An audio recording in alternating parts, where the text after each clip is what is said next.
I'm Zoe, 21, dubbing myself a writer for now. With me is my older brother, Mr. Axel Reyes, aged 30, navigating the corporate world post-college. We lost our parents tragically in a car accident when I was in 9th grade. The shock threw me into a deep depression, rendering me a recluse, unable to attend high school. Thanks to my brother's unwavering support, I sought help and gradually regained my footing. Our parents' passing left my brother, fresh out of college, shouldering the responsibility of caring for me. Amidst his own challenges, he took on household chores and supported me emotionally. Slowly, I emerged from my isolation, starting with small tasks like tidying my room, eventually reclaiming a semblance of normalcy with my brother's guidance. Now, we reside together in our childhood home, dividing household duties.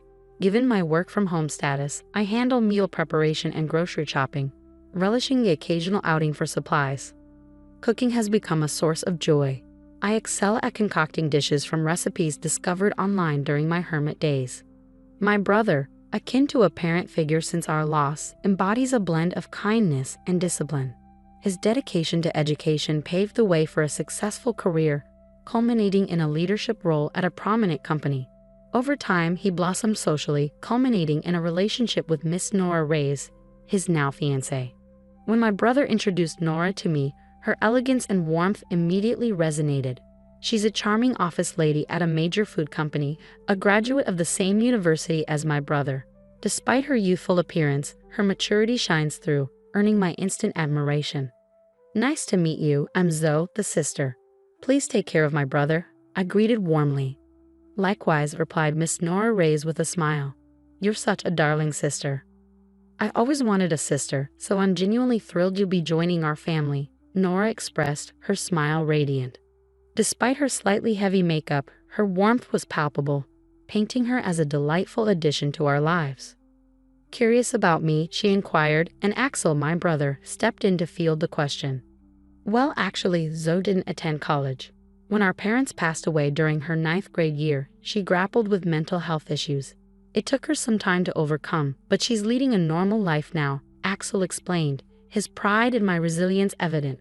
Surprised, Nora probed further, and I joined in, acknowledging the tumult my illness had caused and expressing heartfelt gratitude for my brother's unwavering support. I understand now, Nora responded, her demeanor shifting slightly. Axel, sensing tension, sought to reassure her, urging her to see beyond appearances. Attempting to lighten the mood, I injected a joke, but Nora's solemn response caught me off guard. In that moment, I sensed there was more beneath the surface of her reaction. As I learned more about Nora's background, it became evident that her family boasted an impressive lineage of academic and professional achievement. Despite the stark differences in our upbringings, I harbored hopes of my brother joining this esteemed family.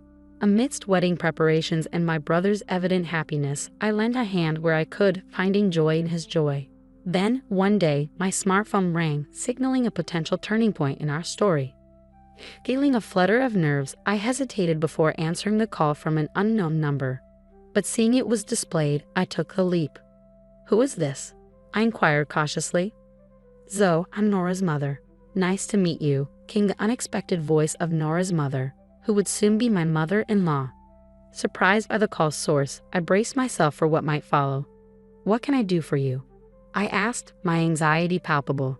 Nora's mother broached the topic delicately. I heard from Nora that you didn't attend high school and only graduated from middle school. I swallowed hard, sensing where the conversation might lead. Yes, when my parents died in an accident, I struggled with mental health issues. It took me a long time to fully recover, which is why I couldn't attend high school. Her response was measured yet cutting. I sympathize with your situation, but the fact remains that you only have a middle school education, right? Yes, I confirmed, bracing for what would come next. I have a favor to ask, she continued. Please do not attend Axel and Nora's wedding ceremony. Actually, don't attend at all. I was taken aback by the audacious request, struggling to comprehend its implications. What do you mean? I stammered, trying to make sense of her words. With a blunt sigh, she pressed on. Salon Nora both graduated from top universities, and my husband, and I also graduated from college. Of course, all our relatives have college degrees. You're not very smart, are you? No wonder you only finished middle school. Her words stung, but I listened as she explained further. her tone dripping with superiority. As I mentioned earlier, our family is made up of elites. Graduating from college is a given, and we hold prestigious jobs like executives at big corporations, doctors, lawyers. These are the kind of impressive people attending the wedding. Slowly, the weight of Nora's mother's words sank in.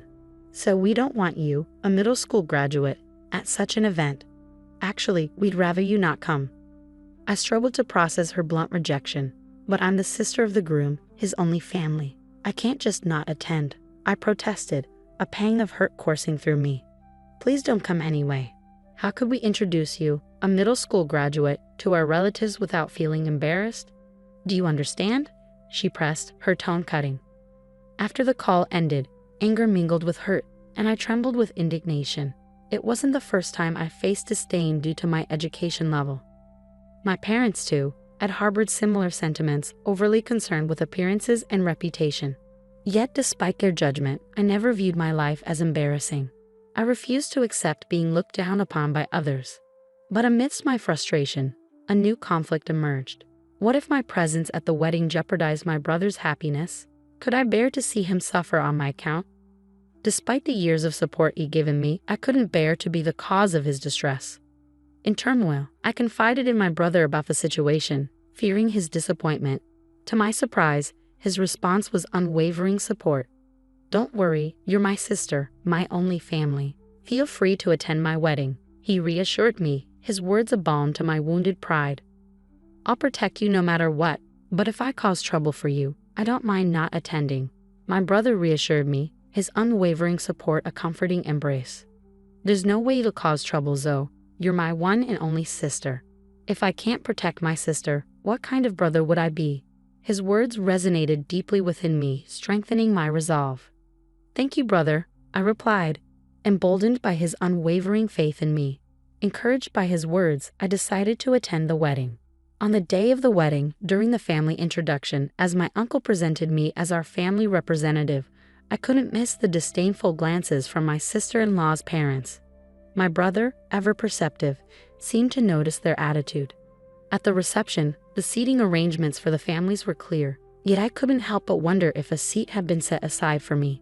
To my relief, there was one, but as I took my place, I felt the weight of piercing stares upon me. Indeed, my mother-in-law's gaze was particularly intense. Marching over, she confronted me. "Weren't you told not to come? You'd be a disgrace to our family," she accused. "I am his real sister. There's no reason for me not to attend," I asserted firmly, refusing to be belittled. "For a middle school graduate, you sure are insolent," she shot back before walking away, leaving her harsh words lingering in the air. As the bride and groom made their grand entrance, I couldn't help but smile, seeing my brother amidst a different atmosphere. Nora looked resplendent, radiating joy and elegance. Suddenly, my mother-in-law stood up and commandeered the microphone, her voice booming across the room. "Our family has all graduated from college and hold respectable jobs," she declared, her words echoing through the hall. "I believe that Axel is a suitable person for our family, but there is one issue." She paused, gathering her thoughts before continuing. "It is his middle school graduate sister. She is an incredibly embarrassing presence in our family. We would like to ask the groom to sever ties with her. If you can't, we cannot allow this marriage." The room erupted into commotion, but my mother-in-law ignored it, turning to my brother with a demand. "Axel, can you swear to do that here?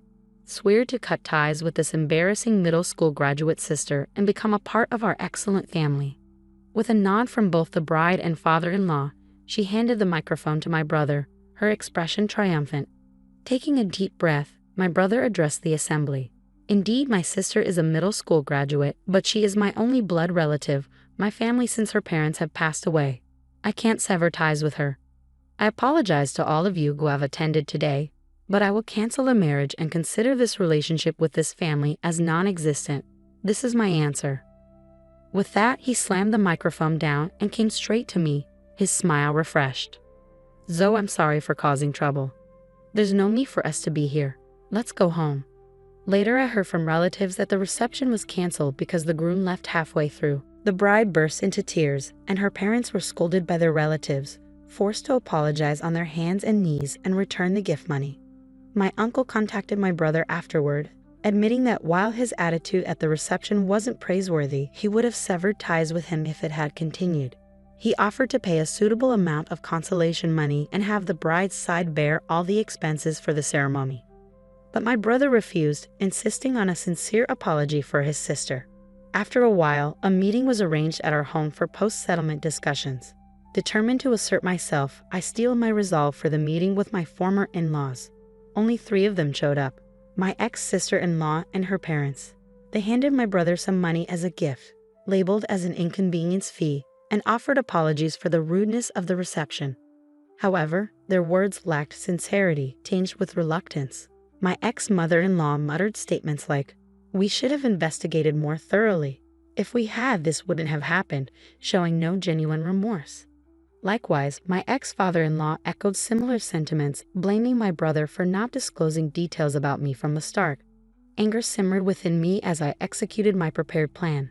Addressing my ex-father-in-law directly, I remarked, "Well, you're not really my stepfather anymore, but for convenience I'll call you that.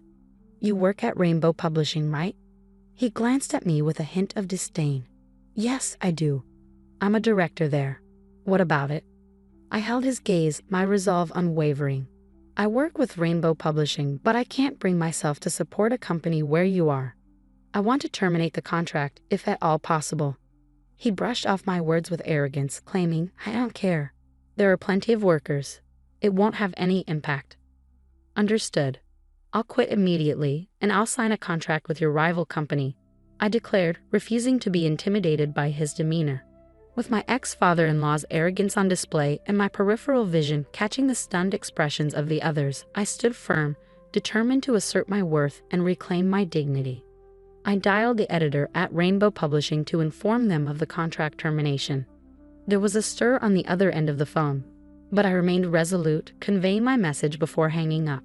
Without delay, I contacted the rival company to express my intention to proceed with a contract. Despite my actions, my ex-father-in-law retained his smug demeanor, while my brother, still bewildered, glanced nervously around. Eventually, a call came through to my ex-father-in-law's smartphone. "Hello," he answered, his tone shifting as he listened intently. "It's me. Yeah? What? The president? What's going on?" His expression paled as he whispered into the phone, and upon ending the call, he turned to me with a newfound gravity. Are you the popular author, Yes Ray?" he inquired, his tone incredulous. "Well, yeah. Yes Ray is my pen name for light novels. So what?" I replied evenly. "Wait, you mean our president said a popular author is breaking the contract with us, and it's my fault?" He realized, his tone shifting to one of realization. "I simply asked you if it was okay to terminate the contract, and he said it didn't matter. That's all there is to it," I explained, holding my ground. He sighed heavily before continuing, "I apologize. You're in a late, right? Isn't it embarrassing for you to deal with a middle school dropout like me? Sorry." With his apology, I felt a sense of closure, knowing that my decision was acknowledged, albeit through unexpected circumstances. "I apologize, but can you reconsider terminating the contract?" my father-in-law pleaded, his tone marked by an unexpected humility. Curious about his sudden change in attitude, my ex-sister-in-law interjected, "Why would you be so humble to her? You're a middle school dropout after all." Frustrated, I snapped back, "Idiots. You're our publishing house's top author. If you leave, the damage to our company would be enormous. The president told me to take responsibility. At this rate, I'll be demoted." "What? Really? You?" "If that happens, it'll be too embarrassing to associate with the relatives. Please do something," my ex-sister-in-law and her parents pleaded, their confusion and desperation evident. "Please, can you reconsider?" they implored, their voices tinged with desperation. "It's impossible. The matter is settled, so please leave," I asserted firmly, my brother standing by my side in solidarity. "Then please leave as requested," my brother added, his smile brightening as we watched the 3 of them leave, their shoulders slumped in defeat. After their departure, my brother turned to me with a newfound admiration. "You're a popular author? I didn't know that." "Well, I use a pen name when I posted a work I wrote last year online. It got good reviews, and Rainbow Publishing offered me a contract. I've been making quite a bit of money," I explained, a sense of pride swelling within me.